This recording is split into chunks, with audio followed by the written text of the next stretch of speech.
Subscriber ने कहा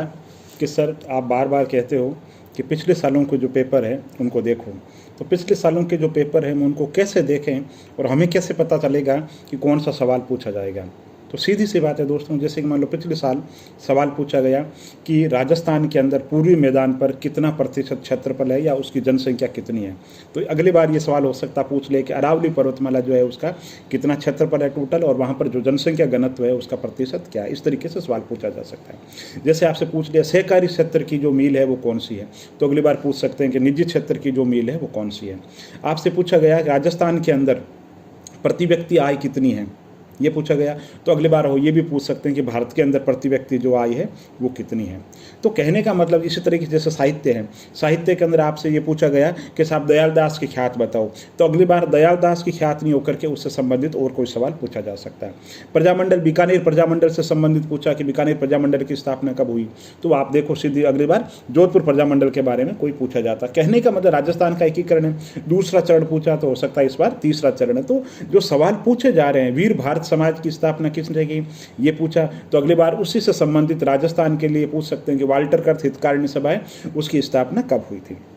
तो चाहे साहित्य हो, चाहे इतिहास हो, चाहे भूगोल हो, चाहे अर्थव्यवस्था हो, चाहे राष्ट्रीय आंदोलन हो, चाहे साइंस हो, साइंस के अंदर जैसे मान लो सवाल पूछ लिया, जैसे कि कोबाल्ट के बारे में पूछ लिया कि कोबाल्ट का प्रयोग किस में होता है, समस्थानिक होता है ना, समस्थानिक आइसोटॉप्स, तो वो पूछा, तो कोबाल्ट 60 नहीं पूछ के अगली बार पूछ सकते हैं सोडियम का प्रयोग कहाँ पे होता है, सोडियम 24 है उसका प्रयोग कहाँ पे होता है, कोबाल्ट 60 है उसका प्रयोग कहाँ पे होता है, फास्फोरस है उसका प्रयोग कहाँ पे होता है। तो कहने का मतलब है जैसे एक बार पूछ लिया कि जो पृथ्वी की आयु है किस पद्धति से ज्ञात की जाती है, ये पूछ लिया, अगली बार पूछ लेंगे साहब यूरेनियम की पद्धति क्या है, कार्बन डेटिंग जो पद्धति है वो क्या है।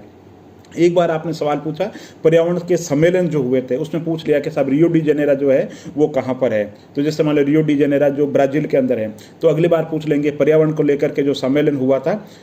है ना, स्टॉकहोम सम्मेलन, तो कहाँ पर है स्टॉकहोम। इसी तरीके से नगोया सम्मेलन हुआ तो नगोया सम्मेलन कहाँ पर है। इसी तरीके से समसामयिक मुद्दे हैं तो उसमें पूछा कि साहब इस साल का दादा साहब फाल्के पुरस्कार किसे दिए गए, तो इस साल का हो सकता है मिलता जुलता नेशनल अवार्ड से संबंधित फिल्म का जो पुरस्कार है वो पूछ लें।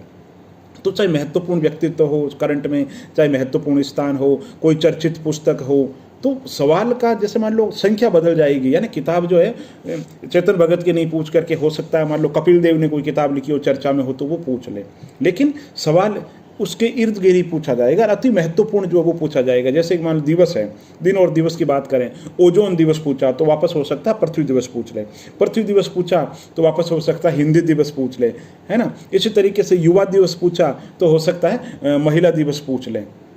लेकिन इससे आपको पता चल जाएगा कि कैसे सवाल पूछे जा रहे हैं। जैसे कि मान लो पूछ लिया ने बॉटनिकल सर्वे ऑफ इंडिया पूछा तो अगली बार हो सकता है जूलॉजिकल सर्वे ऑफ इंडिया पूछ ले, ड्रग इंस्टीट्यूट पूछ ले, एक बार सीरम इंस्टीट्यूट पूछा तो अगली बार हो सकता है कोई न्यूक्लियर का जो इंस्टीट्यूट है वो पूछ ले, एक बार इसरो पूछा तो हो सकता है इसरो से संबंधित और कोई स्पेस से रिसर्च से संबंधित कोई और सवाल पूछ ले। मिसाइल है, मान लो मिसाइल का पृथ्वी पूछा तो हो सकता है अग्नि पूछ ले, है ना। इसी तरीके से सौर्य मिसाइल पूछा तो हो सकता है वापस ब्रह्मोस मिसाइल पूछ ले, ब्रह्मोस मिसाइल पूछ सकते हैं तो हो सकती है कोई लेटेस्ट के अंदर कोई मिसाइल सागरिका जो मिसाइल है उसका कोई परीक्षण किया गया तो उससे संबंधित सवाल पूछ सकते हैं। तो कहने का मतलब है उनके इर्द गिर्द जो पिछले साल में सवाल पूछे जा रहे हैं, जैसे कि मान लो भारत का संविधान की बात करें, भारत के संविधान से संबंधित नियंत्रक महालेखा परीक्षक से संबंधित कोई सवाल पूछा तो हो सकता है अगली बार वित्त आयोग से संबंधित जो सवाल है वो पूछ लेंगे। अब यही बात आप कहोगे साहब ये तो फिर दायरा बहुत अनंत हो जाता है। अनंत नहीं दोस्तों, जीके के अंदर है ना, यूँ तो पूछने को आप आविष्कारक बैठ जाओ तो आविष्कारक आजकल नहीं पूछ रहे, तो आप देखो आविष्कार को एक बार इग्नोर कर सकते हो। तो जो पेपर के जो ट्रेंड है, साइंस तो अनंत है, जीके बहुत अनंत है, लेकिन आपको विद्वान नहीं बनना, आपको परीक्षा उपयोगी बनना है, सिलेबस पे फोकस करते हुए आपको चलना है। जैसे मान लो साइंस की कोई गाइड है, उसमें बहुत ज़्यादा मटेरियल दे रखा है ना, लेकिन अब आपसे टॉपिक की नहीं, सिलेबस के अंदर क्या है, अंतरिक्ष प्रौद्योगिकी है आपके, मिसाइल टेक्नोलॉजी है आपके, डिफेंस है, नैनो टेक्नोलॉजी है, तो जो टॉपिक आपके सिलेबस में है उसके आसपास में जो सवाल पूछे जा रहे हैं ना उन पे अच्छी पकड़ बनाते हुए अच्छी तैयारी करो। और एक सब्सक्राइबर ने कहा कि सर आप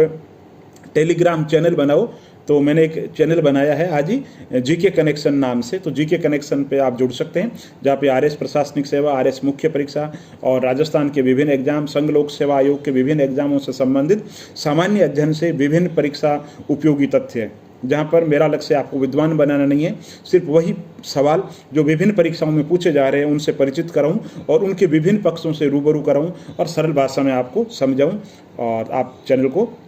सब्सक्राइब कर सकते हैं इसको, और वीडियो अच्छा लगे तो इसको लाइक कर सकते हैं। बहुत बहुत धन्यवाद दोस्तों।